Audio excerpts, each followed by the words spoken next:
Ooh, papa, ooh, papa, ooh, papa.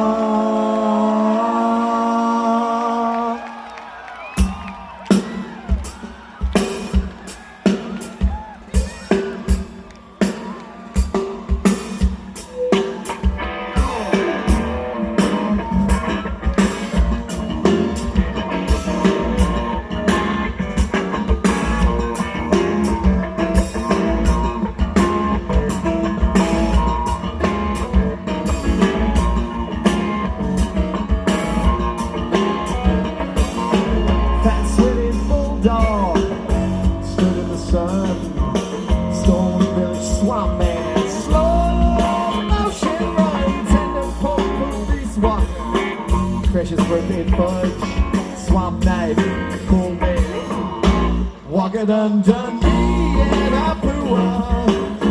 Didn't care if you were, it happens all the time. We beat Okibo, me and Harpua. Didn't care if you were, it happens all the time. We beat Okibo.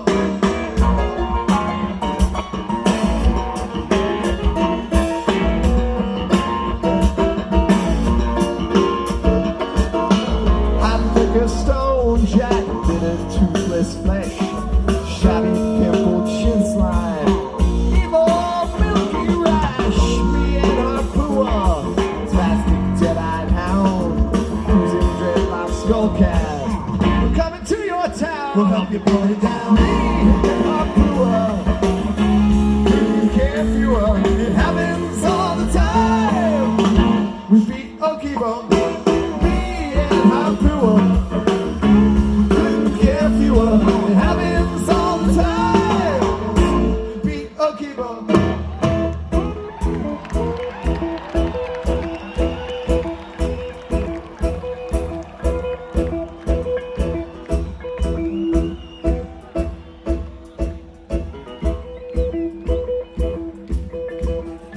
Welcome everyone, welcome to the concert. Hope everyone's having a good time.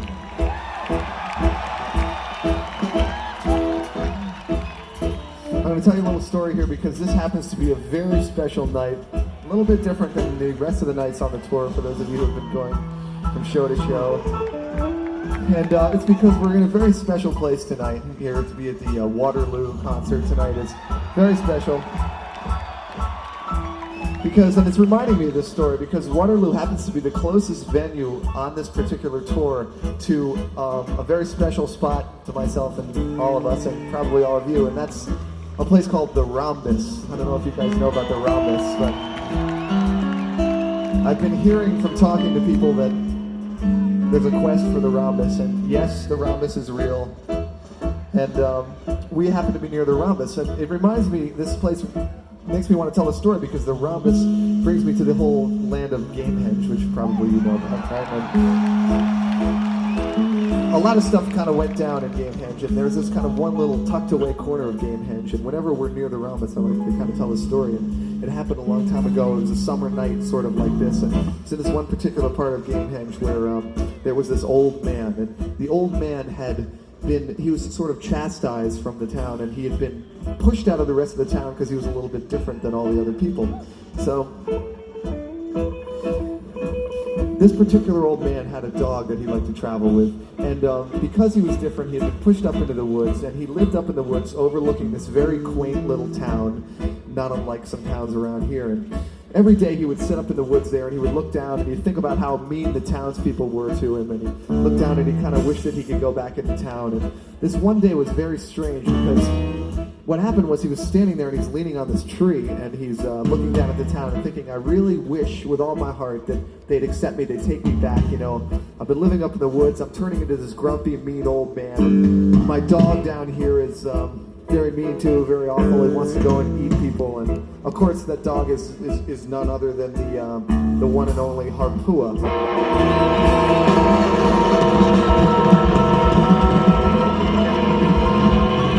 Yes, Harpua.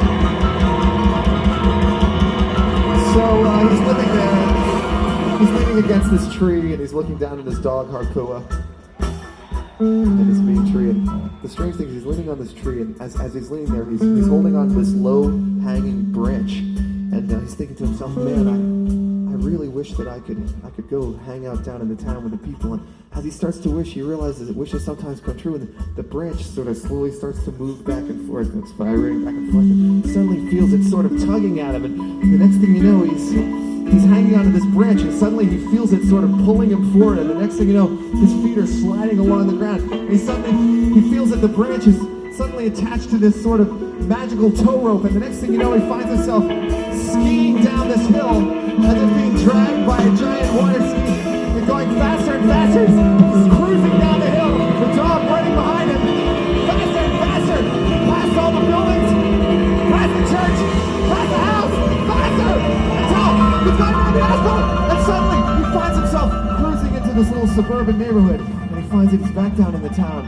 And as he's going down this particular street, he looks up and he sees this one little suburban house, and he realizes that he's standing outside of the house of a young boy named Jimmy.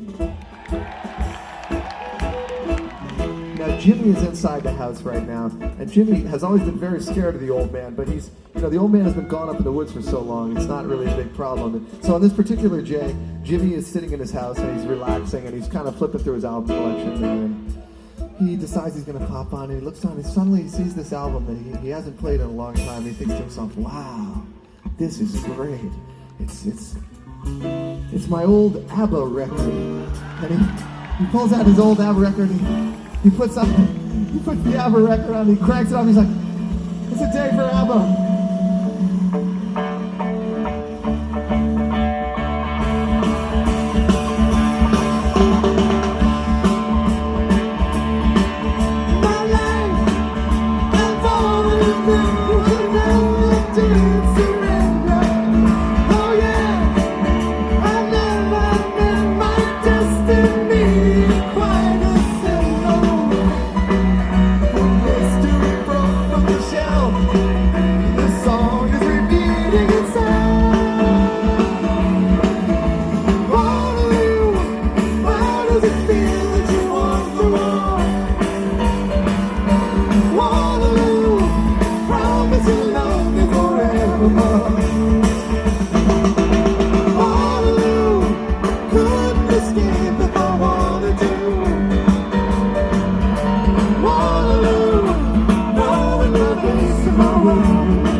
To his ABBA record there.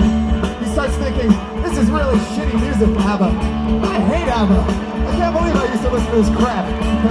He thinks, what can I do to make this a little bit better? So suddenly he thinks, maybe if I added a little rock and harmonica to it or something, it would kind of tighten it up a little bit.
message bird in sight came up from the valley, both sides at a time, with the gold state rain, rain down, look up and down, Llama to trigger line smash, red flicker, receives, I start to run. It was the loudest thing I'd ever heard, but now it's not a fun. Llama press, press, press, Llama to Llama press, press, press, Llama to Llama press, press, press, Llama to Llama press, press, press, Llama to Llama press, press, press, Llama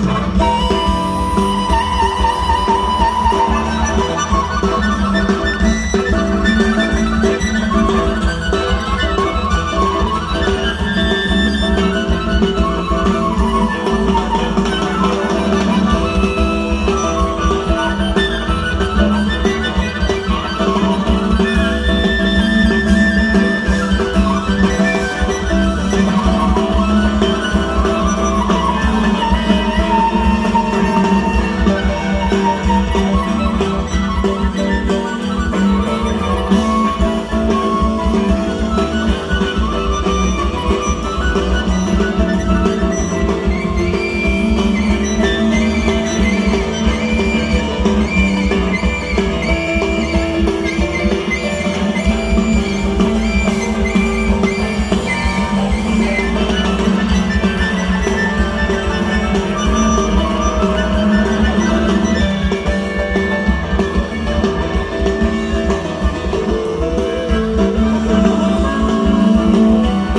Llama press, press, press, Llama to